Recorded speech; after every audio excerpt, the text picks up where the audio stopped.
రాష్ట్ర అభివృద్ధి పటాని పాలకులు మోడీ భజనకు సరిపోయారని జిల్లాలో ఉన్న పోలీసు అధికారులు మూఢభక్తిని ప్రదర్శిస్తున్నారని సిపిఎం జిల్లా కార్యదర్శి డి గౌస్ దేశాయ్ విమర్శించారు. సిపిఎం నాయకులను, ప్రజా సంఘాల నాయకులను అరెస్ట్ చేసి పోలీస్ స్టేషన్లోనూ ఇళ్లలోనూ నిర్బంధించడాన్ని ఆయన ఖండించారు. మోడీ పర్యటనలు వ్యతిరేకిస్తూ రాష్ట్ర వ్యాప్తంగా అక్టోబర్ 15న ఆందోళన నిర్వహించామని, 16న ఇళ్ల వద్ద ఉన్న నాయకులను అత్యుత్సాహంతో అరెస్ట్ చేయడం, ఇళ్ల వద్దనే నిర్బంధించడం దారుణమన్నారు.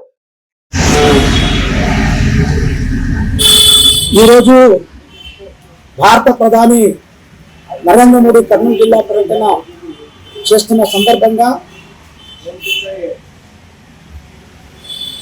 గురుభక్తి ప్రదర్శించేలాగా పోలీసు అధికార యంత్రాంగం ప్రవర్తిస్తున్న తీరు చాలా ఆశ్చర్యాన్ని, ఆందోళన కలిగిస్తుంది. నరేంద్ర మోడీ పర్యటనను వామపక్షాలు వ్యతిరేకించాయి. దానికి వ్యతిరేకంగా అక్టోబర్ 15వ తేదీన రాష్ట్ర వ్యాప్తంగా, జిల్లా వ్యాప్తంగా ఆందోళన చేశాయి. కానీ ఈరోజు అంటే నరేంద్ర మోడీ వస్తున్న రోజు జిల్లా వ్యాప్తంగా వామపక్ష కార్యకర్తలను, నాయకులను అరెస్ట్ చేయడం, గృహ నిర్బంధన చేయడం దుర్మార్గమైన చర్య.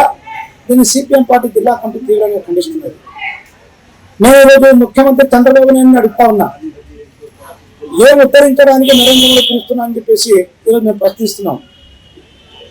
కర్ణాటక, తెలంగాణ, ఆంధ్రప్రదేశ్లో ఉన్నటువంటి అన్ని ఆర్టీసీ బస్సులు, ప్రైవేటు బస్సులు తరలించి బలవంతంగా ఈరోజు ప్రజల్ని తరలించడం దేనికని చెప్పేసి ప్రశ్నిస్తున్నాం.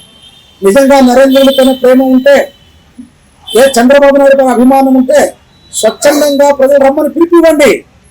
చేతగాని వాళ్ళు ఈరోజు బస్సులు పెట్టి ఎందుకు తరలిస్తున్నారు అంటే, ప్రజలంటే